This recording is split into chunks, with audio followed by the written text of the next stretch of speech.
नमस्कार मित्रों, इस एपिसोड के माध्यम से, इस वीडियो के माध्यम से मैं आपको ज्ञात करने का प्रयास करूंगा कि हनी ट्रैप प्राचीन समय में किस प्रकार होता था और वर्तमान में हनी ट्रैप किस प्रकार से डिजिटल युग में इफेक्टिव है और इस हनी ट्रैप से कितने कितने कांड हो रहे हैं, सामरिक महत्व की चीज़ों को किस प्रकार से नुकसान पहुंचाते हैं हनी ट्रैप करने वाले, विशेषकर महिलाएं, सुंदर महिलाएं डिजिटल प्लेटफॉर्म का इस्तेमाल करके या दूसरे तरीके से वे किस प्रकार से सामरिक महत्वों में जो लोग इन्वॉल्व हैं, जो संवेदनशील विषयों पे इन्वॉल्व हैं किसी देश के, उसको किस प्रकार से प्रभावित करती हैं और किस प्रकार से हानि पहुंचाती है।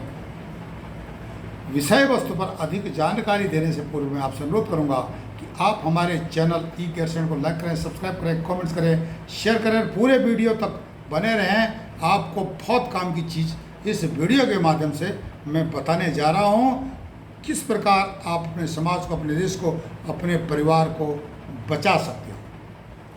हनी ट्रैप एक छोटा शब्द है और इसका जिस प्रकार से प्रयोग होता है, इसके दूरगामी प्रत्यक्ष और अप्रत्यक्ष प्रभाव जिस प्रकार पड़ते हैं बहुत गंभीर होते हैं।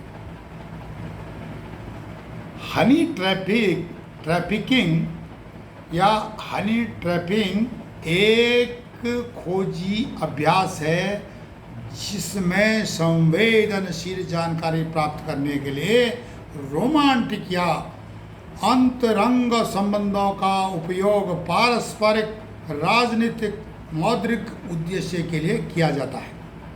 कितना खतरनाक खेल है। आज की जो साइबर दुनिया है, डिजिटल दुनिया है, इसमें सोशल मीडिया पर हनी ट्रैपिंग ने एक नया मुकाम, आयाम हासिल कर दिया है। फेसबुक देखो, ट्विटर देखो, जैसे लोकप्रिय सोशल मीडिया प्लेटफॉर्म आप देखो, इनको इस्तेमाल करके टारगेटिंग करके फंसाया जाता है। और यह भी देखा गया कि हाल में फेसबुक ने भी यह स्वीकार किया है कि उनके प्लेटफॉर्म पर 270 मिलियन तक अकाउंट अवैध हैं। ये अवैध अकाउंट कुछ और नहीं बल्कि या तो बाट या हनी ट्रैप है। अब ये खुद प्लेटफॉर्म, सोशल मीडिया प्लेटफॉर्म का संगठन इस चीज़ को मानता है। हनी ट्रैप अकाउंट आमतौर पर महिला प्रोफाइल वाले होते हैं, बशर्ते कि उसको ऑपरेट करने वाला कोई मेल हो सकता है वो किसी जासूसी एजेंसी से जुड़ा हुआ हो, जो पहले लक्ष्य की पहचान करते हैं और फिर उनसे दोस्ती करते हैं और बाद में उन्हें महत्वपूर्ण जानकारी लीक करने के लिए लुभाते, मोहित करते हैं, जो न केवल उनकी सुरक्षा बल्कि राष्ट्र की सुरक्षा से भी समझौता कर सकती है। उनकी दोस्ती वे जानकारी प्राप्त करने के लिए ब्लैकमेलिंग या इससे भी बदतर हैकिंग का उपयोग करते हैं। आपसे बात करेंगे, रिकॉर्डिंग कर देंगे, उसके बाद आपको उस वीडियो को दिखा देंगे या वॉइस मैसेज को दिखा देंगे, भाई आप ये करोगे तो हम आपका भांडा फोड़ देंगे और आप इतना पैसे दो या ये काम करो, आप मजबूर हो जाओगे, फंस जाओगे जाल में।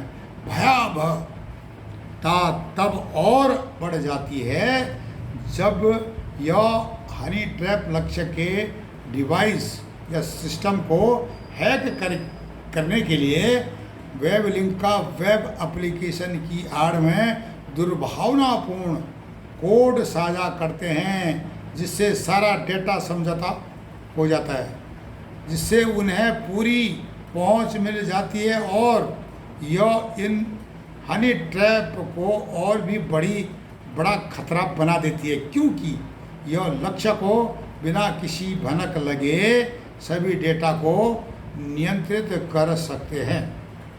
अब फौजियों का किस प्रकार से हनी ट्रैप होता है, भाई मैं सांबा जासूसी कांड पर भी आपको बताऊंगा, बहुत पुराना है।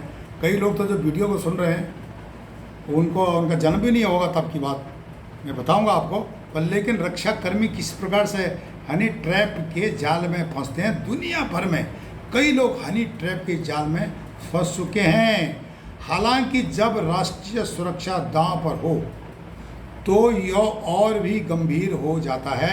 हाल ही में सेना या रक्षा कर्मी साइबर जासूसी के नए रूप में इन शातिर जाल निशाने पर आ गए थे या आ रहे हैं।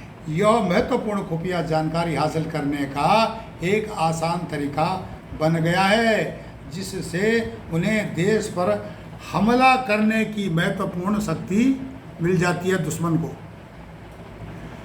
जब रक्षा कर्मी हनी ट्रैप का शिकार हो जाते हैं तो जो नुकसान होता है उसकी कल्पना भी नहीं की जा सकती है, और इसे रोकने के लिए कदम उठाना और भी अधिक महत्वपूर्ण हो जाता है। हनी ट्रैप के जरिए खुफिया जानकारी चुराने के कुछ जो हमारे विषय हमारे संज्ञान में आए हैं वे मैं बताने जा रहा हूँ। जनवरी 2019 में जैसलमेर में भारतीय सेना की एक आर्मर्ड रेजिमेंट, जो टैंकों की रेजिमेंट होती है, टैंक वाली फौज बटालियन के एक जवान को राजस्थान पुलिस ने गिरफ्तार किया था। उसे कथित तौर पर सोशल मीडिया पर पाकिस्तान स्थित ISI के गुर्गों द्वारा हनी ट्रैप में फंसाया गया था और उन्हें महत्वपूर्ण सैन्य जानकारी साझा की थी उन्होंने, क्योंकि फौज में देखा काम कर रहा बंदा, उसकी टैंक उसकी यूनिट में, उसकी यूनिट का लोकेशन है, सारा चीज़। उससे पहले भारतीय वायुसेना के एक ग्रुप कैप्टन को भी परिवहन विमान संचालन की जानकारी साझा करने के आरोप में पकड़ा गया था। अखबार में भी पढ़ा होगा आपने, दुनिया ने पढ़ा, ये नई बात नहीं है।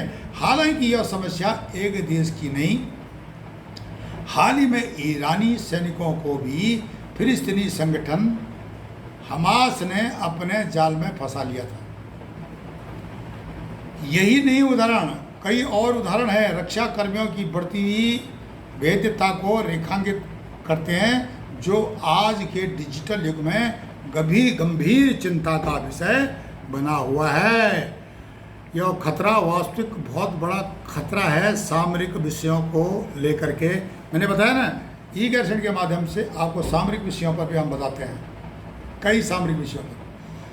हनी ट्रैप का जोखिम आधुनिक साइबर युद्ध का एक अपरिहार्य पहलू है, लेकिन रोकथाम इसकी हम संभव कर सकते हैं। हम इनमें हनी ट्रैप का प्रोफाइल का पता लगाने के लिए साइबर युद्ध के मोर्चे पर सुरक्षा उल्लंघन को रोकने के लिए मॉडल और एल्गोरिदम का काम कर सकते हैं। हम इसमें रोकथाम कर सकते हैं। हमारे हनी ट्रैपिंग मैकेनिज्म के रिवर्स साइकोलॉजी काम करती है।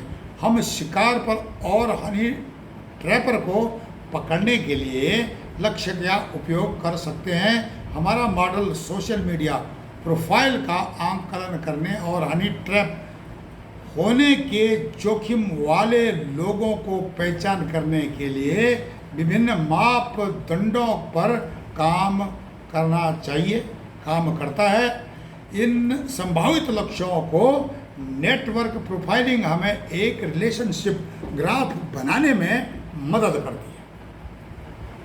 यहाँ हमारा सिस्टम इनबिल्ट आर्टिफिशियल इंटेलिजेंस आधारित एल्गोरिदम का उपयोग करके संदिग्ध प्रोफाइल को रेट करता है। वह नेटवर्क के भौगोलिक वितरण और सामाजिक बनाम पेशेवर संपर्क, समुदाय आधारित कनेक्शन आदि जैसे विभिन्न सामाजिक केंद्र बिंदुओं को ध्यान में भी रखता है। अब हमारे सिस्टम द्वारा संदिग्ध प्रोफाइल की जांच विभिन्न मापदंडों पर आधारित विभिन्न एल्गोरिदम के आधार पर की जाती है, जिसमें कुछ इस प्रकार है। एल्गोरिदम थोड़ा मेरा प्रोनाउंसिएशन स्पीड में है। प्रोफाइल फ़ोटो अक्सर हनी ट्रैप द्वारा इस्तेमाल की जाने वाली प्रोफाइल तस्वीर एक आकर्षक महिला मॉडल की होती है। बहुत सुंदर लड़की की फ़ोटो लगा दी है प्रोफाइल पे, इसलिए स्वाभाविक रूप से क्या होता है कि एल्गोरिदम द्वारा उठाए जाने वाला पहला कदम इंटरनेट पर छवि का पता लगाने के लिए रिवर्स इमेज सर्च है। इससे पता चलता है कि प्रोफाइल असली है या किसी सेलिब्रिटी के चेहरे पर स्टॉक इमेज का इस्तेमाल करके कोई धोखेबाज आपको जो फेक आईडी बोलते हैं जिसको तुलनात्मक रूप से कम समय में बड़ी संख्या में फॉलोअर्स का बढ़ना चेतावनी का संकेत भी देता है। हालांकि नेटवर्क में कुछ अन्य चेक मार्क भी हैं जिन पर ध्यान दिया जाता है, और ये भी देखा गया है अगर आप राष्ट्रवादी हैं, आपसे इन्फ्लुएंसर हैं, आप अपने देश के बारे में इन्फ्लुएंस करते हो, तो क्या होता है कि उसका जो आईडी को स्लो कर देते हैं, क्योंकि फेसबुक के अंदर भी इनके जासूस बैठे हुए हैं। फेसबुक में क्या होता है कि लाइक बहुत कम मिलेगी, शेयर बहुत कम मिलेगा, सुनने वाले बहुत कम मिलेंगे, ये सारी चीज़ें होती हैं। और इसमें जासूस काम करते हैं जो कि डिजिटल प्लेटफॉर्म पर घुसपैठ करके ऑलरेडी बैठे हुए होते हैं। उनका पता लगाना जिस प्लेटफॉर्म पर काम कर रहे हैं उनका भी बस का नहीं है। संदिग्ध अकाउंट का पता लगाने के दौरान असंभावित कनेक्शन महत्वपूर्ण भूमिका निभाते हैं। असली फेसबुक प्रोफाइल में ऐसे लोग शामिल होते हैं जो उनके डोमेन या रुचि के क्षेत्र में होते हैं। हालांकि एक नकली हनी ट्रैप प्रोफाइल सबसे स्पष्ट प्रोफाइल से भी जुड़ी होगी, इसमें कोई समानता नहीं होगी। ये सारा जो है नेटवर्क का विश्लेषण, ये सारा मैंने आपको ज्ञात कराया कि किस प्रकार से प्रौद्योगिकी के प्रति उत्साही लोगों को किस प्रकार से आकर्षित किया जाता है। नेटवर्क विश्लेषण, सबसे संभावित कनेक्शन, अनुयायी मित्रों की संख्या, फॉलोअर्स, ये सारा चीज़ को जो इसलिए अपने जो फॉलोअर्स हैं एक्सेप्ट करते हैं आप फ्रेंड्स रिक्वेस्ट वगैरह, प्रोफाइल वगैरह, तो सोच समझ करके करो। और अगर आप समझते हो कि आपका हैक हो सकता है, आप हनी ट्रैप हो सकते हैं, अनजान है, इसकी फ़ोटो दे करके आप इसके जंजाल में मत फंसो। स्पेशली जो सुरक्षा उससे जुड़े हुए लोग, उनको इस चीज़ के बारे में मालूम होना चाहिए। और आपको पता होना चाहिए कि एक सांबा का जो जासूसी कांड हुआ था 1979 में, उसको भी बताऊंगा, पर लेकिन पहले आप ये समझ लो पुराने ज़माने में भी हनी ट्रैप होता था। जैसे मैंने बताया चाणक्य के समय में विषकन्याओं का प्रयोग होता था दुश्मन देशों को हराने के लिए, उनके राजाओं को मराने के लिए। विषकन्याओं से द्वारा उनको डसा जाता था, उनको बीमारियां की जाती थी, उनको खिलाया जाता था। और उसके बाद जो है मैंने आपको स्कंद पुराण का भी दिया जिक्र। तो जासूसी के इतिहास में शायद अब तक की सबसे मशहूर हनी ट्रैप जासूस माता हरी को बताया गया है किताबों में, जो जासूसों की दुनिया के बारे में जानते हैं, जो पहले विश्व युद्ध के बाद बहुत लोकप्रिय हुई थी। इसका नाम था माता हरी। नीदरलैंड की मार्गरेट मैकलियोड आकर्षक डांस करने की कला में माहिर थी, जिन्हें बाद में इस बात पर फ्रांस ने एक फायरिंग स्क्वाड ने गोली से उड़ा दिया था, क्योंकि वे कथित तौर पर जर्मन सेनाओं के लिए जासूसी करती थी और फ्रेंच ब्रिटेन अफसरों के करीब आकर जानकारी जुटाती थी। मशहूर उपन्यासकार पालो कोएल्हो कि द स्पाई नाम की नॉवल किसी ने अगर पढ़ी है तो माता हारी का प्रमुख किरदार इसमें है। और वे लिखते हैं कि माता हारी जब पेरिस पहुंची थी तो उनके पास एक भी पैसा नहीं था, लेकिन जल्दी ही वे पेरिस के समाज की सबसे फैशनेबल और आकर्षित महिला बन चुकी थी। अधिकांशतः अधिकारी या फौजी अफसर उनके अपनी दोस्ती की कहानियाँ सुनाते नहीं थकते थे। ये जो है किताब में लिखा हुआ है। हालांकि इतिहास के मुताबिक माता हारी पर हनी ट्रैप करने के आरोप कभी पूरे नहीं हुए, लेकिन फिर भी उन्हें फ्रांसीसी सरकार ने सजा दी, क्योंकि मामला कथित तौर पर बेहद गोपनीय दस्तावेजों का दुश्मन तक पहुंचने का था। वास्तव में हनी ट्रैप के लिए जाने की प्रक्रिया का अभिप्राय एक रोमांटिक या यौन संबंधी ताल्लुकात बनाकर अमुक टारगेट से खुफिया जानकारी निकलवाने का होता है।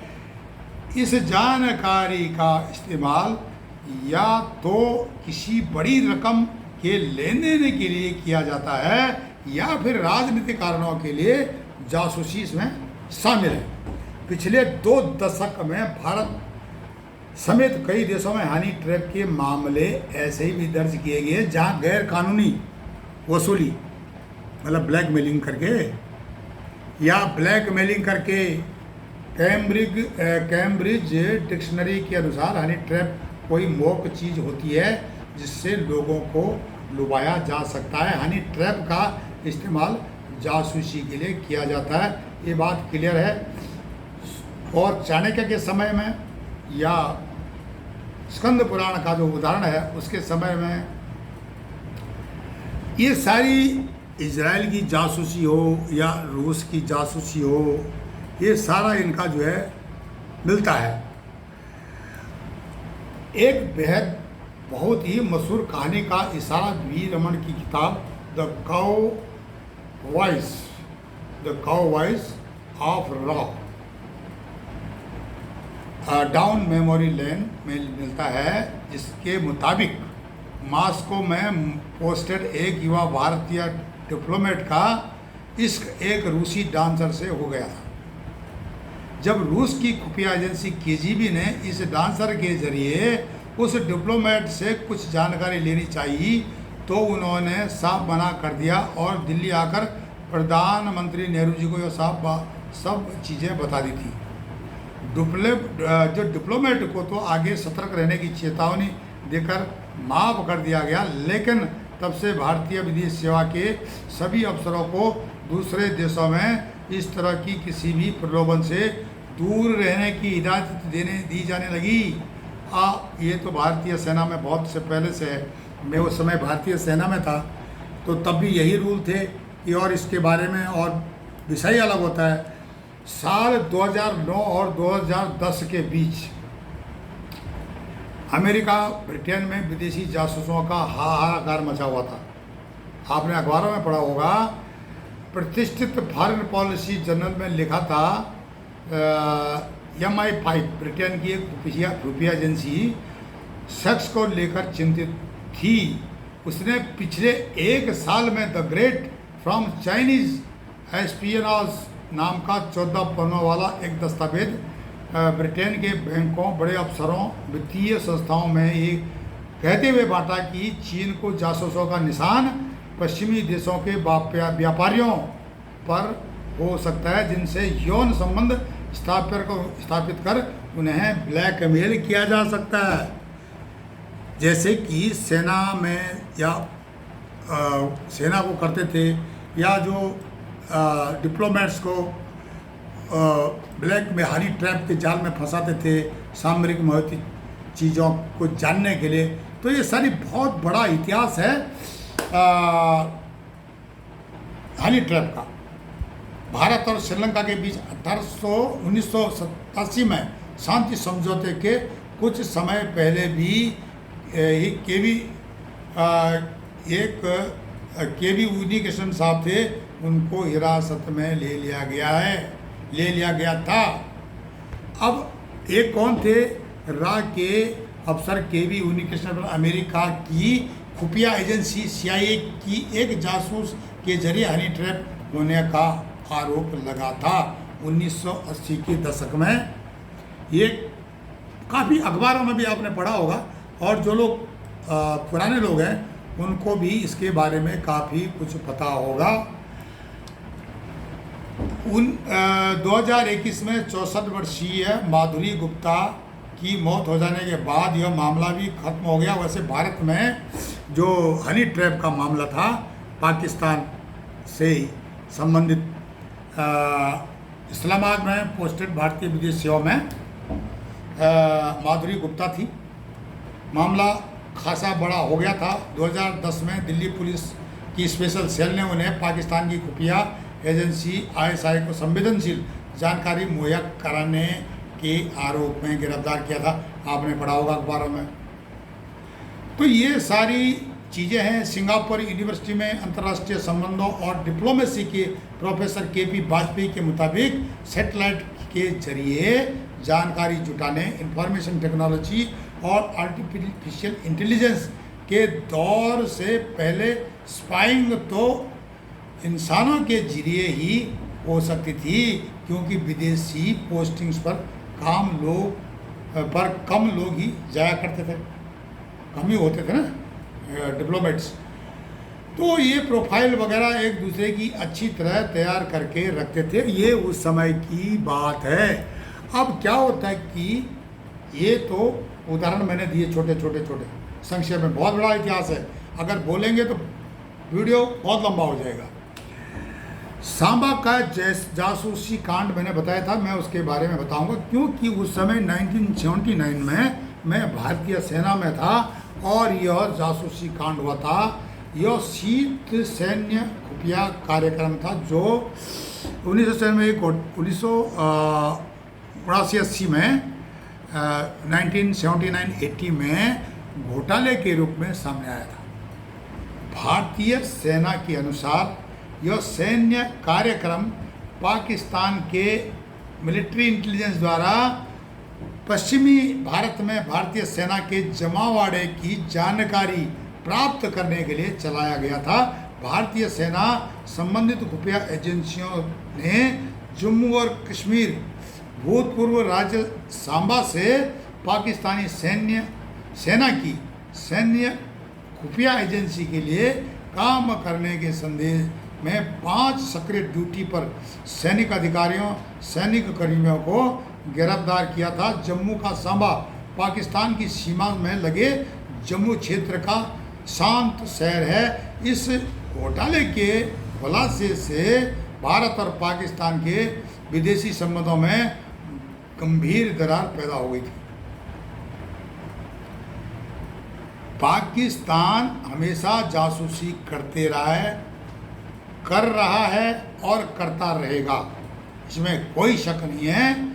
24 अगस्त 1978 और 23 जनवरी 1979 के बीच जम्मू से 40 किलोमीटर दूर अंतर्राष्ट्रीय सीमा पर सांबा में 168 इन्फेंट्री ब्रिगेड और इसकी अधीनस्थ इकाइयों में काम करने वाले 50 से अधिक लोगों को सैन्य खुफिया निदेशालय, जो MI बोलते हैं, मिलिट्री इंटेलिजेंस के कहने पर पाकिस्तान के लिए जासूसी करने के आरोप में गिरफ्तार किया गया था। अखबारों में भी छपा था, मैं नहीं बोल रहा हूँ।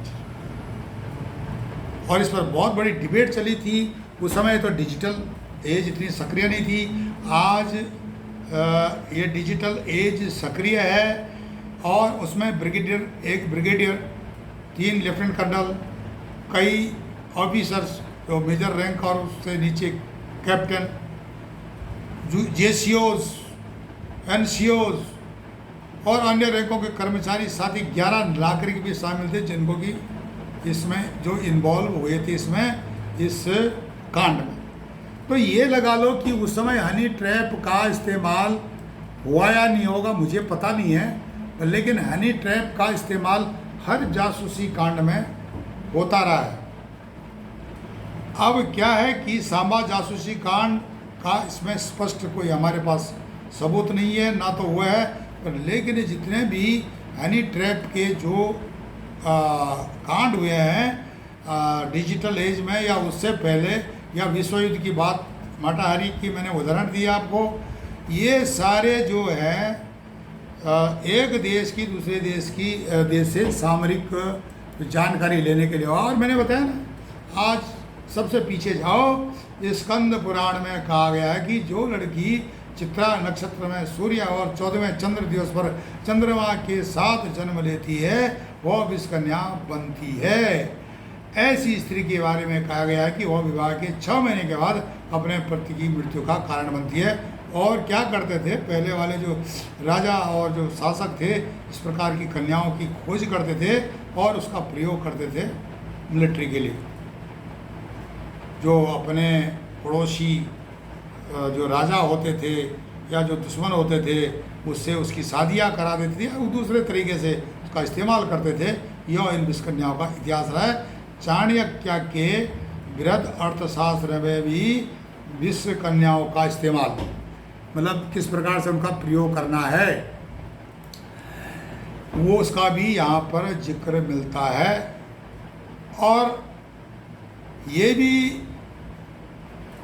बताते हैं कि विषकन्याएँ जो कई इतिहासकार की वो उनको नशा वगैरह जहर मिला करके उसके साथ दोस्ती करके, सुंदर कन्याएँ दोस्ती करके और जहर मिला करके उनके जो जो होते थे सैनिक अधिकारी उनको मार देती थी या उनके राजाओं को मार देती थी। कुछ भी रहा हो, जासूसी का इतिहास में हनी ट्रैप विषकन्याओं का बहुत बड़ा योगदान है। और पाकिस्तान जैसा जो हमारा देश है उसने तो एक बटालियन तैयार कर दी है। आप ई-कैसेट के माध्यम से मैं आपको लिंक देने का कोशिश कर रहा हूँ इसी वीडियो के नीचे। मैंने पाकिस्तान में कितनी बटालियन खड़ी कर दी हैं और किस प्रकार से वे सैनिकों को या अर्धसैनिक बलों को संवेदनशील विषयों के जो अधिकारी हैं, प्रशासन अधिकारी हैं या राजनीतिक दलों के नेता हैं, संवेदनशील पदों पर काम कर रहे हैं, उनको फंसाने का प्रयास करते हैं और सामरिक महत्व की या देश के हित में जानने वाली जो चीज़ों को लेते हैं और उसके बाद उस देश का नुकसान करते हैं। तो ये था हनी ट्रैप का खेल। और मैं आने वाले वीडियोज़ में और से अधिक जानकारी दूंगा भाग 2 में कि पाकिस्तान में हनी ट्रैप पर अभी नया क्या चल रहा है और क्या खेला चल रहा है और किस प्रकार से हमारे जो लोग हैं उनको होशियार रहना चाहिए इस हनी ट्रैप के खेल से। आप हमारे चैनल ई-कैसेट को लाइक करें, सब्सक्राइब करें, कमेंट्स करें और शेयर करें। तब तक के लिए नमस्कार, धन्यवाद।